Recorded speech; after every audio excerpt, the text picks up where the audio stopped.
अरविंद केजरीवाल जी नाम का जो उम्मीद और हौसलों का दिया है, वो भारतीय जनता पार्टी की तमाम तूफानी साजिशों के बावजूद रोशन है। तो इसलिए कि उस दिए की हिफाजत देश की जनता की दुआएं कर रही है, ईश्वर का आशीर्वाद कर रहा है। फिर भी डायबिटीज एक ऐसी बीमारी है जो शांत मन में भी आशंकाएं डालती है,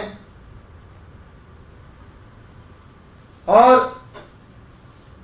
कहने को तो ये एक बीमारी है, पर जो लोग डायबिटीज को जानते समझते हैं वो ये भी समझते हैं कि यह एक बीमारी नहीं, बल्कि अगर काबू से बाहर जाए तो कई बीमारियों को शरीर में घुसने का दरवाजा बन जाती है।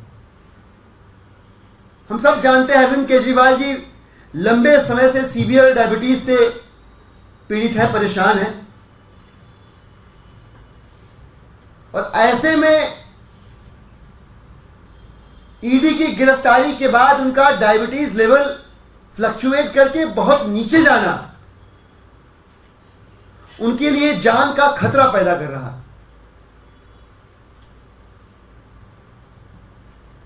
हम तमाम लोगों की दुआओं में वो शामिल तो हैं,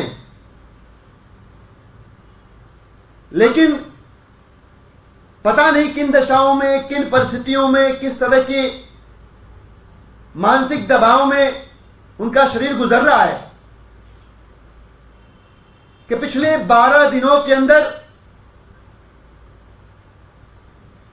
उनका वजन भी गिरा और ईडी की कस्टडी में उनका डायबिटीज लेवल ड्रॉप होकर 46 तक पहुंच गया, जो बहुत डेंजरस लेवल होता है।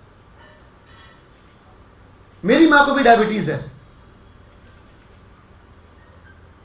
मैं प्रार्थना करता हूं कि छोटी मोटी बीमारियां तो लगी रहेंगी जीवन में, पर मधुमेह जैसी, डायबिटीज जैसी बीमारी किसी को ना हो,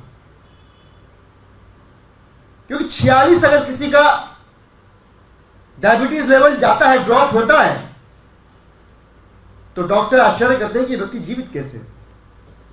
ये जान का खतरा है। मैं आपको बताऊं, अगर डायबिटीज का लेवल 80-85 भी टच करता है, so that is also considered as low diabetic level.